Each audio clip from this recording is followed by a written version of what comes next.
नमस्कार मित्रांनो, स्वागत आहे तुमचं आपल्या AR स्टोरी टेलर या चॅनेलवर।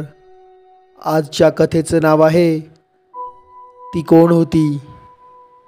कथेच्या लेखिका आहेत कविता दातार। चला तर मित्रांनो, वेळ वाया न घालवता कथेला सुरुवात करूया। पार्श्वभूमी अशी की समीर एक फॉरेस्ट ऑफिसर नवपरिणीत वधू जान्हवीसह जंगलातील एकांतात असलेल्या एका बंगल्यात नुकताच राहायला आलेला।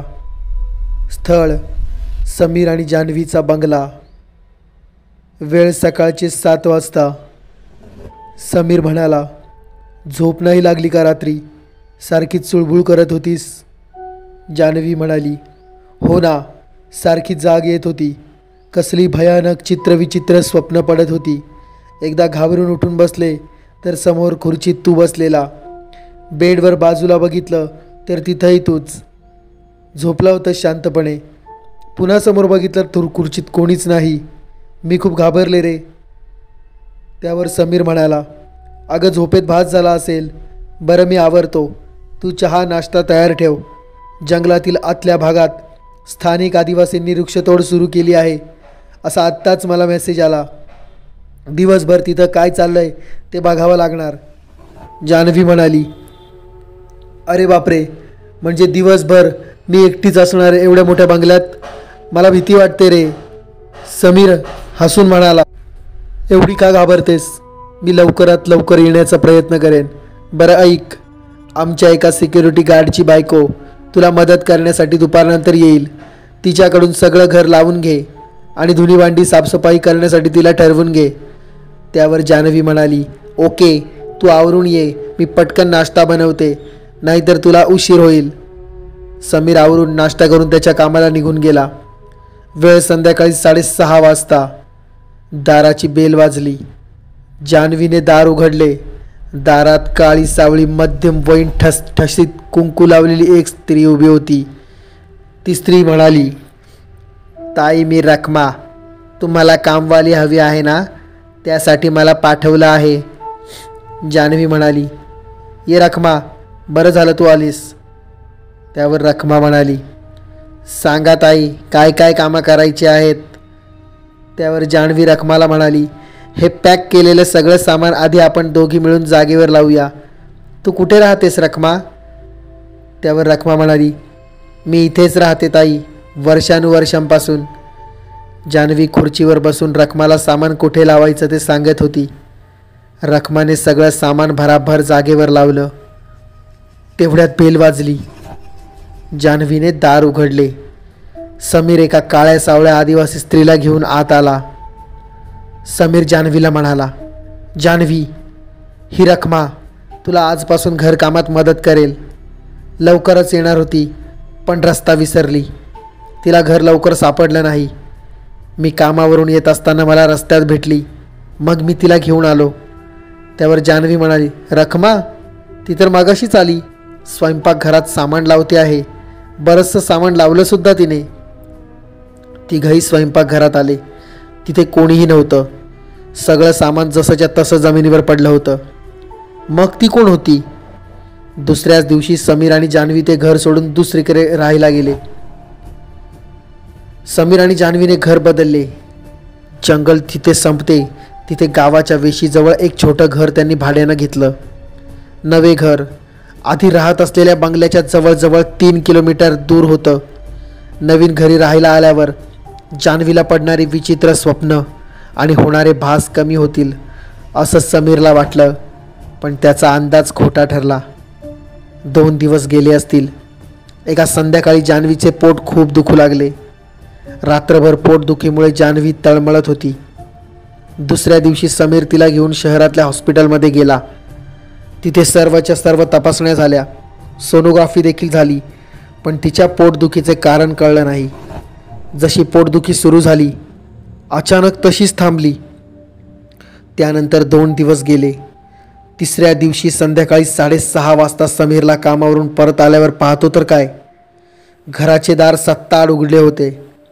जान्हवी घरात कुठेही दिसत नव्हती। त्याने तिला घरात सगळीकडे शोधले, त्यांच्या घरी काम करणाऱ्या आऊट हाऊसमध्ये राहणाऱ्या शालूला त्याने हाक मारून बोलवले.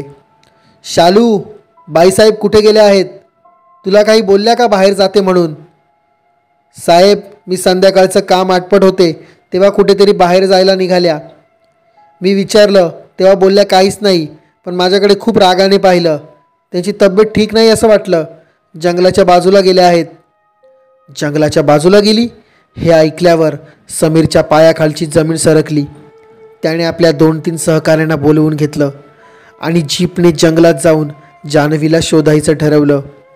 खूप शोध घेऊनही जान्हवी कुठेही सापडली नाही. रात्रीचे 12 वाजत आले होते. साहेब, तुम्ही आधी राहत होते त्या बंगल्यात जाऊन बघूया. बाईसाहेब कदाचित तिथं सापडतील, त्यांचा सहकारी म्हणाला. ड्रायव्हरने त्या बंगल्याच्या दिशेने जीप वळवली. बंगल्याच्या बाहेर त्याने जीप थांबवली. सगळीकडे नीरव शांतता होती. अमावस्या बहुतेक 2-3 दिवसांवर आली होती. सभोवताली दाट झाडी, त्यातून रातकिड्यांचा आवाज, क्वचित कुठेतरी दूर जंगली श्वापदाची डरकाळी ऐकू येत होती. तिघे जीपमधून खाली उतरले. बंगल्याचे लोखंडी गेट उघडताना होणारा आवाज अंधार चिरत गेला. प्रवेशद्वार उघडे दिसत होते. तिघही आत आले. जान्हवी, जान्हवी, समीर हाका मारत होता. हॉलच्या अंधाऱ्या कोपऱ्यातून विकट हसण्याचा आवाज घुमला. सगळ्यांच्या नजरा त्या बाजूला वळाल्या. जान्हवी गुडघ्यात डोकं खुपसून बसली होती. त्यांची चाहूल लागताच तिने डोकं वर केलं आणि तिघांच्या हृदयाचा ठोका चुकला. तिच्या चेहऱ्यावर क्रूर हास्य विलसत होतं आणि एखाद्या जंगली श्वापदाप्रमाणे ती गुरगुरत होती. हळूहळू ती उठून उभी राहिली. समीर तिच्याजवळ गेला. जान्हवी, इथे काय करतेस तू? किती शोधले तुला, चल घरी, असे म्हणून त्याने तिचा हात धरला. क्षणार्धात तिने समीरला धक्का मारून खाली पाडलं. कसा बसा विव्हळत समीर उठून उभा राहिला. त्याच्याबरोबर आलेल्या सहकार्याने स्वतःच्या गळ्यातले ओम असे लिहिलेले लॉकेट काढून जान्हवी समोर धरलं. जान्हवी खूप वेदना व्हाव्यात तशी ओरडायला लागली, विव्हळायला लागली. तशाच परिस्थितीत तिघांनी मिळून तिला बाहेर आणलं. जीपमध्ये बसवलं आणि जीप घराकडे निघाली. समीरला कळत नव्हतं की साधीसुधी जान्हवी अशी विचित्र का वागते आहे. त्याच्याबरोबर आलेला सोपान नावाचा सहकारी त्याला म्हणाला, साहेब, हे काहीतरी बाहेरचं दिसतंय. तुम्ही बाईसाहेबांना ओंकारदादांना दाखवा, तेच यावर काहीतरी मार्ग काढतील. अतिश्रमाने जान्हवीला जीपमध्ये झोप लागली. जीप त्यांच्या घरासमोर थांबताच समीरने तिला उचलून घरात आणून बेडवर झोपवलं. दुसऱ्या दिवशी जान्हवीला सणसणून ताप भरला. तापाच्या ग्लानीत ती बडबडत होती, खूप हाल केले त्यांनी माझे. नेमकं काय म्हणते समीरला समजत नव्हतं. तिच्यासाठी त्याने आठवडाभराची रजा घेतली. काहीही झालं तरी जान्हवीला काय त्रास आहे हे शोधून काढायचं आणि यातून तिला सही सलामत बाहेर काढायचं हे त्याने ठरवलं. काल रात्रीच्या प्रसंगामुळे समीर चक्रावून गेला होता. त्याला जान्हवीची काळजी वाटत होती. दिवसभर जान्हवी तापाच्या ग्लानीत होती. थोड्या वेळापूर्वीच डॉक्टर येऊन तिला ताप उतरण्यासाठीचे इंजेक्शन देऊन गेले होते. त्यामुळे ती शांत झोपली होती. दुपारी समीरने तिला बळेबळेच वरण भात खायला लावला होता. त्या व्यतिरिक्त तिच्या पोटात काहीही नव्हतं. समीरने ऑफिसमध्ये आठवडाभराच्या सुट्टीसाठी अर्ज पाठवून दिला होता. संध्याकाळचे 6 वाजले होते. समीर घरासमोरील व्हरांड्यात बसून विचार करत होता. भूतखेतं, बाहेरची बाधा यावर त्याचा विश्वास नव्हता. त्यामुळे त्याचा सहकारी सोपान काल रात्री जे बोलला त्यावर त्याने फारसं लक्ष दिले नाही. 3 महिन्यांपूर्वीच जान्हवीशी त्याचे ठरवून लग्न झाल्याने आणि लग्नापूर्वी त्यांच्या क्वचितच भेटीगाठी झाल्याने जान्हवीबद्दल त्याला फार काही माहिती नव्हती. त्यामुळे जान्हवीला कुठला तरी मानसिक आजार असावा असं त्याला वाटत होतं. त्याबद्दल माहिती घेण्यासाठी त्याने जान्हवीच्या वडिलांना फोन लावला. नमस्कार बाबा, कसे आहात? नमस्कार जावई बापू, आम्ही ठीक. तुम्ही दोघं कसं आहात? आज कसा काय फोन केलात? जान्हवीच्या आई वडिलांना तिची काळजी वाटू नाही म्हणून त्याने सौम्य शब्दात या ठिकाणी आल्या दिवसापासून काल रात्रीपर्यंतच्या जान्हवीसोबतच्या घटना त्यांना सांगितल्या. जान्हवीला लग्ना अगोदर असं काही झालं होतं काय हे देखील विचारलं. समीरचे बोलणे ऐकून जान्हवीचे बाबा काळजीत पडले. नाही समीर, याआधी कधीही जान्हवी असं वागली नाही. उलट ती खूपच आनंदी आणि खेळकर मुलगी आहे. थोडा विचार करून ते पुढे बोलले. मी असं करतो, मला तर कामामुळे येता येणार नाही, पण जान्हवीच्या आईला थोडे दिवस तुमच्याकडे पाठवतो. हो चालेल, आई आल्या तर फार बरं होईल, असे बोलून त्याने फोन ठेवला. जान्हवीची आई येणार म्हणून समीरला थोडा धीर आला. साहेब, बाईसाहेबांसाठी खिचडी बनवून ठेवली आहे. माझं काम झालं आहे, मी जाऊ का? शालू विचारत होती. त्याने तिला जायला सांगितलं. रात्रीच्या जेवणाची वेळ झाल्यावर तो उठला. किचनमध्ये जाऊन त्याने जान्हवीसाठी ताट वाढून घेतलं आणि ती झोपली होती त्या खोलीत आला. जान्हवीला उठून बसवत तिला खिचडी भरवली. कसं तरी 4-6 घास खाऊन ती पुन्हा झोपली. स्वतः जेवून आवरून समीर बेडरूममध्ये येऊन खुर्चीत वाचत बसला. वाचता वाचता कधीतरी त्याचा डोळा लागला. कसल्या तरी आवाजाने त्याला जाग आली. बेडरूमच्या उघड्या खिडकीतून एक काळं मांजर उडी मारून आत आलं होतं आणि समीरकडे पाहून गुरगुरत होतं. समीरने त्या मांजराला हाकलून लावण्याचा प्रयत्न केला. ते जान्हवीच्या पलंगाखाली जाऊन बसलं. त्याला हुसकावून लावण्यासाठी कोपऱ्यात ठेवलेली कपडे वाळत घालण्याची काठी घेऊन तो पलंगाखाली वाकून पाहू लागला. पण आता तिथं मांजर नव्हतं. पळाले बहुतेक, असा विचार करून त्याने लाईट घालवला आणि तो जान्हवी शेजारी येऊन झोपला. रात्री 2-2:30चा सुमार असावा. कोणीतरी समीरला पलंगावरून पाय धरून जोरात खाली खेचलं. झोपेत असल्याने तो घाबरून जोरात ओरडला. जमिनीवर पडताच त्याने वर पाहिलं. त्याच्या पायाशी जान्हवी उभी होती. तिचा अवतार भयानक होता. केस पिंजारलेले, डोळे तारवटलेले, तिच्या तोंडातून लाळ गळत होती. समीर कसाबसा उठून उभा राहिला आणि जान्हवीकडे पाहत मागे सरकला. त्या सरशी ती एखाद्या हिंस्र पशुसारखी आरोळी ठोकत त्याच्या दिशेने झेपावली. क्षणाचाही विलंब न करता तिने 6 फूट उंचीच्या समीरचा गळा धरून त्याला वर उचललं आणि खोलीच्या कोपऱ्यात भिरकावलं. समीर हेलपाटत भिंतीचा आधार घेत जमिनीवर पडला. भयचकित नजरेने तो जान्हवीकडे पाहत होता, पण आता तिचा आवेश ओसरला होता. ती भेसूर आवाजात उरी फुटून रडत होती. समीर उठला, तिच्या जवळ गेला. रडता रडता तिची शुद्ध हरपली. समीरने तिला उचलून बेडवर ठेवलं. तिच्या अंगावर चादर घातली आणि खोलीचा दरवाजा ओढून घेत तो बाहेर व्हरांड्यात आला. त्याची झोप पूर्ण उडाली होती. त्याचे लक्ष समोर अंगणात गेले. अंधुक प्रकाशात त्याला मगाशी घरात शिरलेलं काळं मांजर जंगलाच्या दिशेने जाताना दिसलं. सकाळचे 8 वाजले. रात्रीच्या प्रसंगानंतर बराच वेळ विचार करत समीर व्हरांड्यातल्या खुर्चीत बसला होता. तिथेच समीरचा थोडा वेळ डोळा लागला होता. अर्धवट झोप लागल्याने त्याचे डोके दुखत होते. मार लागल्याने अंगही ठणकत होतं. समीर उठला. आवरून चहा आणि टोस्ट बनवून तो जान्हवीच्या खोलीत आला. जान्हवी, हां, थोडं बरं वाटतंय का आता?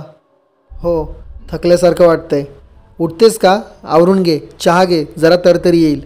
हो, उठते. सावकाश उठत जान्हवी बाथरूममध्ये शिरली. काल रात्रीच्या प्रसंगाचा तिच्या चेहऱ्यावर मागमूसही नव्हता. समीरने ड्रायव्हरला बरोबर घेऊन जीपने शहरातील मल्टीस्पेशालिटी हॉस्पिटलमध्ये जान्हवीला नेण्याचं ठरवलं होतं. जान्हवी आवरून आली. समीरने केलेला चहा आणि टोस्ट तिने घेतलं. आज ती जरा बरी असल्यासारखी वाटत होती. चल तयार हो, आपल्या शहरात जायचं आहे. तुला डॉक्टरला दाखवूया, शहरात फिरू. तुला काही शॉपिंग करायची असेल तर तिथल्या मार्केटलाही जाऊ. नाही, मला काही शॉपिंग करायची नाही आहे. आणि डॉक्टरकडे कशाला? माझा ताप उतरला आहे ना आता. तरी एकदा तुझे चेकअप करून घेऊ, ठीक आहे ना? ओके, ठीक आहे, पण तू उगाच काळजी करतोयस माझी, जान्हवी शिणसे हसून म्हणाली. तिच्याकडे पाहताना समीरला भरून आलं. तो स्वतःच्या मनाशीच बोलला, इतकी नाजूक, सुंदर माझी जान्हवी. काय झालं असेल तिला? काल रात्री एवढी हिस्टेरिक कशाने झाली असेल? जीपमधून हॉस्पिटलला जाताना जान्हवी नेहमीप्रमाणे हसत बोलत होती. हॉस्पिटलमध्ये आधी फिजिशियनने तिचे BP, pulse rate, random sugar वगैरे चेक केले. सर्व काही नॉर्मल होतं. तिचे CT स्कॅन MRI, सोनोग्राफीचे रिपोर्ट्स देखील नॉर्मल होते. जान्हवीला बाहेर थांबवून तेथील मानसोपचार तज्ज्ञांना भेटून समीरने तिच्यासोबत घडलेल्या सर्व घटना सांगितल्या. मानसोपचार तज्ज्ञांनी जान्हवीसोबत तासभर बोलून तिचे मनोव्यापार जाणून घेतले. मग त्यांनी समीरला त्यांच्या केबिनमध्ये बोलावून म्हटले, Mister Sameer, your wife is perfectly all right. Schizophrenia किंवा हिस्टेरियाचे कुठलेही सायन्स त्याच्यात दिसत नाही आहेत. तरी मी टॅब्लेट्स लिहून देतो. 15 दिवसांनी पुन्हा त्यांना घेऊन या. निश्चिंत होऊन समीर आणि जान्हवी घरी परतले. समीर पुढे मात्र प्रश्न होता की जान्हवीसोबत घडणाऱ्या घटनांचं कारण काय. जान्हवी मात्र उद्या तिची आई येणार म्हणून खुश होती. बिचारीला तिच्या पुढ्यात काय वाढून ठेवलं आहे याचा अंदाजही नव्हता. हिवाळा असल्याने दिवस लवकर मावळला. सूर्यास्तानंतर संध्याछाया आपले साम्राज्य पसरवू लागल्या. हॉलमध्ये जान्हवीसोबत बोलत असलेल्या समीरचे लक्ष अचानक भिंतीवरील कॅलेंडरकडे गेले. आज नेमकी अमावस्या होती. त्याने जवळ जाऊन पाहिले. रात्री 11 वाजता अमावस्या लागून उद्या रात्री 9 वाजता संपणार होती. माणसाचे मन मोठे विचित्र असते. जरी समीरचा भूत प्रेत झपाटलं जाणं या गोष्टींवर विश्वास नव्हता, तरी आज अमावस्या आहे हे कळल्यावर त्याचे मन कुठल्या तरी अनामिक भीतीने भरून गेलं. शालू संध्याकाळचा स्वयंपाक करून निघून गेली होती. त्याने किचनमधल्या छोट्या देव्हाऱ्यात दिवा लावला. जान्हवीने डायनिंग टेबलवर दोघांसाठी ताटं मांडली. दोघांनी जेवून घेतलं. जान्हवी आज 2-3 दिवसांनी व्यवस्थित जेवल्याचं पाहून समीरलाही समाधान वाटलं. आजचा पूर्ण दिवस गडबडीत गेल्याने दोघेही लवकरच झोपायला गेले. रात्री साधारण 1-1:30 वाजता बेडरूमची खिडकी आपटल्याचा जोराचा आवाज आला. पाठोपाठ जान्हवीच्या कणण्याचा आवाज. समीरची झोप चाळवली. तो उठून बसला. जान्हवी बेडवर पोट धरून बसली होती. काय झालं जान्हवी? खूप पोट दुखतंय रे. पोटदुखीवरची गोळी देऊ का? त्याचं वाक्य पूर्ण व्हायच्या आतच जान्हवी उठून पळत बाथरूममध्ये गेली. तिला भडभडून उलटी झाली. समीरने किचनमध्ये जाऊन तिच्यासाठी लवंग शोधून आणली. 5-10 मिनिटात ती बाहेर आली. काय खाण्यात आलं काही कळत नाही रे. बेडजवळच्या टेबलवरच्या बाटलीतून पाणी ओतून समीरने ग्लास जान्हवी पुढे धरला. घे पाणी पी. लवंग दाताखाली धर म्हणजे बरं वाटेल. पाणी पिऊन जान्हवीने तोंडात लवंग धरली. 5-10 मिनिटात परत उलटी आल्याने ती बाथरूममध्ये गेली. असं 4-5 वेळेस झाल्याने जान्हवी पुरती थकून गेली. बाथरूममध्येच मटकन ती खाली बसली. समीरने उठवून आधार देत तिला बेडवर झोपवलं. तिच्या पोटात 2 घोट पाणी देखील राहत नव्हतं. थोडा वेळ असाच गेला. अचानक जान्हवी झोपली होती त्या बेडवरून ती 2.5 ते 3 फूट वर उचलली गेली. घाबरून ती जोरात किंचाळली. समीर जागाच होता. हा प्रकार पाहून तो चक्रावला. जशी ती उचलली गेली तशीच परत बेडवर आदळली. घाबरल्याने ती जोरजोरात रडत आणि ओरडत होती. समीरने उठून तिला थोपवण्यासाठी तिचे दंड धरले, पण त्या आसुरी शक्तीपुढे त्याची शक्ती कमी पडली. जान्हवी परत वर उचलली गेली आणि बेडवर आदळली. यावेळेस समीरला कोणीतरी जोराचा धक्का दिल्याने तो मागे फेकला जाऊन बेडवरून खाली पडला आणि कोपऱ्यातील लाकडी आराम खुर्ची उचलली जाऊन समीरच्या दिशेने फेकली गेली. प्रसंगावधान राखून समीर पटकन उठून बाजूला झाला. खोलीतले सामान अस्ताव्यस्तपणे एका जागेवरून दुसऱ्या जागी जोरजोरात फेकले होते. घडणाऱ्या प्रकाराने समीर चक्रावून गेला होता. त्याला अचानक काय वाटले कुणास ठाऊक, पण त्याने स्वतःला सावरून मोठ्या आवाजात हनुमान स्तोत्र म्हणण्यास सुरुवात केली. भीमरूपी महारुद्रा वज्र हनुमान मारुते वनारी अंजनी सूता रामदूता प्रभंजना. 2-3 मिनिटातच सर्व काही शांत झालं. तो तसाच हनुमानाचा जप करत जान्हवीच्या उशाशी रात्रभर बसून राहिला. जान्हवी शांत झोपली होती. पहाटेच्या सुमारास समीरलाही झोप लागली. डोरबेलच्या आवाजाने दोघांचीही झोप उघडली. समीरने उठून दार उघडलं. दारात जान्हवीची आई सीमाताई आणि त्यांच्या मागे त्यांचा सामान घेऊन ड्रायव्हर उभा होता. जान्हवीला एकटीला सोडून जाणे शक्य नसल्याने समीरने ड्रायव्हरला स्टेशनवर जाऊन त्यांना घेऊन येण्यास काल संध्याकाळीच सांगितले होते. तसा सीमाताईंना फोन करून त्याच्या जीपचा नंबरही कळवला होता. या आई, समीरने त्यांचे स्वागत केले. जान्हवी कुठे आहे त्याने काळजीत विचारलं. त्यांचा आवाज ऐकून जान्हवी उठून बेडरूमच्या दाराशी आली. सीमाताई लगबगीने तिच्या जवळ गेल्या. तिला पाहून त्यांचे डोळे पाणावले. काय दशा झाली ग तुझी? तिच्याशी बोलत असताना त्यांचे लक्ष अस्ताव्यस्त झालेल्या बेडरूमकडे गेले. त्यांनी समीरकडे प्रश्नार्थक दृष्टीने पाहिले. त्यांची नजर चुकवत समीर म्हणाला, जान्हवी तू आवरून घे, तोपर्यंत मी शालूला आपला चहा नाश्ता बनवायला सांगतो. नंतर सीमाताईंकडे वळून म्हणाला, आई तुमचं सामान पलीकडच्या खोलीत ठेवलं आहे, तुम्ही पण फ्रेश व्हा. शालूला जरुरी त्या सूचना देऊन समीर सीमाताईंना घेऊन त्यांचे सामान ठेवले होते त्या खोलीत आला. नेमकं काय झालं आहे जान्हवीला, मला कळेल का? सीमाताईंनी काकुळतीने विचारलं. समीरने त्यांना थोडक्यात इथे आल्यापासून काल रात्रीपर्यंतच्या घटना सांगितल्या. ते सर्व ऐकून सीमाताईंच्या डोळ्यात काळजीचे ढग दाटले. मोठ्या प्रयासाने आपले अश्रू आवरत त्या म्हणाल्या, समीर नक्कीच हे काहीतरी बाहेरचं आहे. आपल्याला कोणा जाणत्याला बोलावून यावर काहीतरी उपाय केला पाहिजे. त्यावर समीर विचारात पडला. घडणाऱ्या घटनांबद्दल कुठलीही तर्कसंगती लागत नव्हती. काल रात्रीच्या प्रसंगानंतर तर यामागे कुठली तरी अदृश्य शक्ती आहे याची त्याला खात्री पटली होती. त्याने त्याचा सहकारी सोपानला फोन लावला.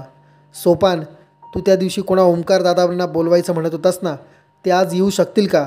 हो साहेब, मी त्यांना फोन करून विचारतो आणि परत तुम्हाला फोन करून काय ते कळवतो.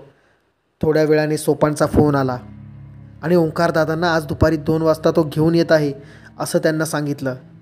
ओंकार दादा येण्याआधी जान्हवी आणि सीमाताईंना समीरने त्यांच्याबद्दल सांगितलं. सीमाताईंनी जान्हवीला होणाऱ्या त्रासाबद्दल तिच्याशी बोलण्याचा प्रयत्न केला. तेव्हा त्यांच्या लक्षात आलं की कालचा प्रसंग सोडला तर तिला आधी घडलेला कुठलाही प्रसंग आठवत नव्हता. ठरल्याप्रमाणे दुपारी 2 वाजता सोपान ओंकार दादांना सोबत घेऊन आला. पांढरा झब्बा पायजमा घातलेले, कपाळावर कुंकवाचा उभा टिळा लावलेले मध्यमवर्गीय ओंकार दादा प्रथमदर्शनीच अत्यंत तेजस्वी आणि सात्विक भासत होते. त्यांना समीरने बारकाव्यांसह सगळा घटनाक्रम कथन केला. सगळं शांतपणे ऐकून ओंकारदादांनी पूर्वाभिमुख बसून एकाग्र चित्ताने ध्यान लावलं. 10 मिनटं ते समाधी अवस्थेत होते. त्यातून बाहेर आल्यावर ते समीरला म्हणाले, या वास्तूत मूलतः कुठल्याही वाईट शक्तीचा वास नाही, पण जे काही आहे त्याने तुमच्या पत्नीच्या शरीराचा ताबा घेतला आहे हे नक्की. ते मुळात कुठून आले आहे हे जाणून घेतल्याशिवाय त्याचा बंदोबस्त करता येणार नाही. माझ्या अंदाजाप्रमाणे तुम्ही आधी राहत असलेल्या बंगल्यातच त्याची मुळं आहेत. आपल्याला सूर्यास्ताआधी अमावस्या संपायच्या आत तिथे जावं लागणार आहे. सीमाताई, जान्हवी, समीर, सोपान आणि ओंकारदादा जीपमध्ये बसून जंगलातील त्या जुन्या बंगल्याकडे जाण्यास निघाले. जंगलातील त्या निर्मनुष्य बंगल्यासमोर येऊन जीप थांबली. दुपारचे 4 वाजले होते. सगळीकडे नीरव शांतता होती. एक प्रकारची नकारात्मकता वातावरणात भरून उरली होती. आसपास एवढं जंगल असून देखील बंगल्याच्या आसपास कुठेही पक्ष्यांची किलबिल ऐकायला येत नव्हती. बंगला सोडून काही दिवस झाले होते, तरीही चाव्या समीरजवळच होत्या. सोपानला जान्हवी आणि सीमाताईंबरोबर जीपमध्येच बसायला सांगून ओंकारदादांनी समीरला बरोबर घेऊन बंगल्यात प्रवेश केला. सगळा बंगला फिरून बारकाईने तपासला. एका मोठ्या खोलीजवळ येऊन ते थांबले. त्यांची 2 मिनिटे डोळे मिटले. हृदय पिळवटून टाकणारा रडण्याचा आवाज त्या खोलीतून येत असलेल्या त्यांच्या कानांनी टिपला. आश्चर्य म्हणजे समीरला कुठलाही असा आवाज ऐकायला येत नव्हता. त्यांनी डोळे उघडले तेव्हा त्यांच्या डोळ्यातून अश्रू आणि चेहऱ्यावर वेदना होती.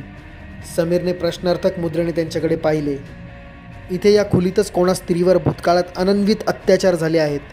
तिला मरणप्राय वेदना देऊन तिची हत्या करून तिचे कलेवर या ठिकाणी कुठेतरी टाकून देण्यात आले आहे. सुडाच्या भावनेने पेटलेला अत्याचारित स्त्रीचा आत्मा या घरातच आहे. तुम्ही 2-3 दिवस या घरात राहिल्याने तुमच्या पत्नीला त्याने झपाटला आहे. ओंकारदादा जे काही सांगत होते ते समीरच्या कल्पनेपलीकडचे होते. काहीतरी करा दादा, पण जान्हवीला ह्यातून लवकरात लवकर सोडवा. तुम्ही काळजी करू नका, मी सांगेन तेव्हा तुमच्या पत्नीला आणि बाकी दोघांना आत घेऊन या. तोवर मी माझे काम सुरू करतो. समीर आणि ओंकार दादा बंगल्याच्या आवारात गेले. ओंकार दादा तेथील जमिनीचे बारकाईने निरीक्षण करू लागले. 10-15 मिनिटे बंगल्याचे आवार बारकाईने पाहिल्यानंतर ते बंगल्याच्या मागील बाजूस एका जागी थांबले. जवळच्या पडलेल्या एका वाळलेल्या झाडाच्या फांदीने त्या जागी त्यांनी एक माणूस भर लांबीचा आणि 1.5 फूट जाडीचा चौकोन आखला. त्यांच्या बाजूलाच 2 लोकांना बसण्याची जागा समीरने आणि त्यांच्या आईने मिळून साफ केली.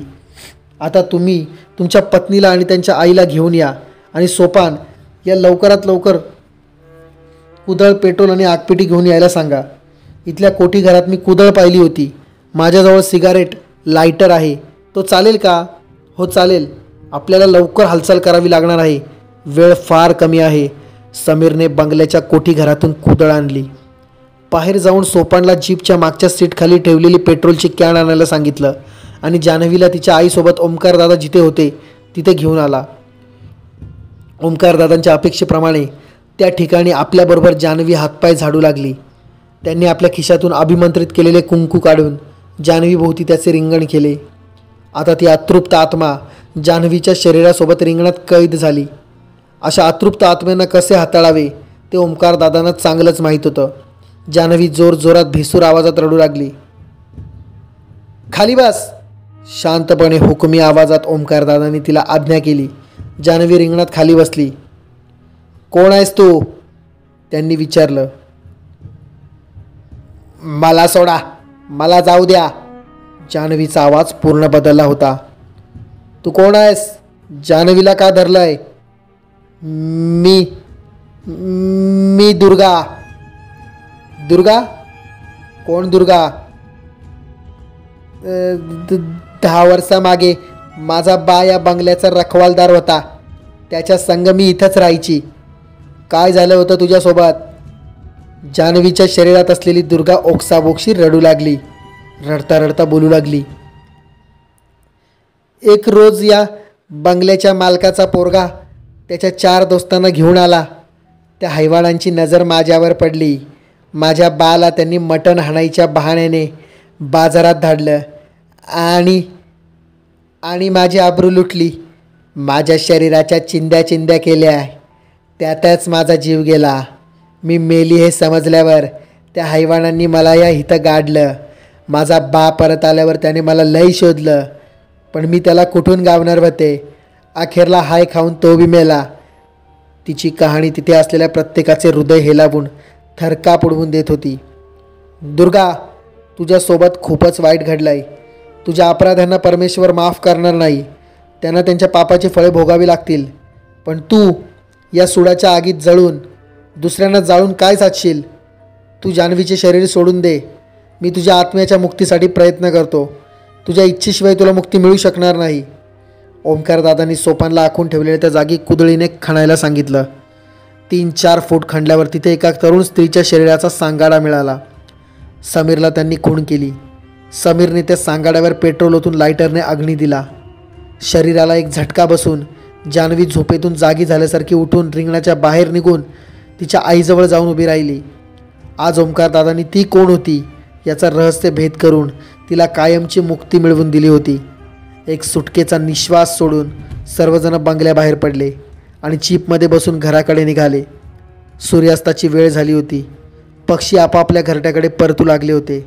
आज पुन्हा एकदा त्या बंगल्याच्या परिसर पक्ष्यांच्या चिवचिवाटाने गजबजून गेला होता. तर मित्रांनो, ही कथा पूर्णपणे काल्पनिक असून केवळ मनोरंजनासाठी वाचलेली आहे. कुठल्याही प्रकारची अंधश्रद्धा पसरवण्याचा लेखिकेचा हेतू नाही. तर मित्रांनो, ही कथा तुम्हाला कशी वाटली हे कमेंटद्वारे नक्की कळवा. आणि हो मित्रांनो, ही कथा जर तुम्हाला आवडली असेल तर कथेला नक्की लाईक करा, कमेंट्स करा आणि ही कथा सर्व लोकांपर्यंत नक्की शेअर करा. आणि हो मित्रांनो, आपल्या चॅनेलला सबस्क्राईब करायला मात्र विसरू नका. धन्यवाद.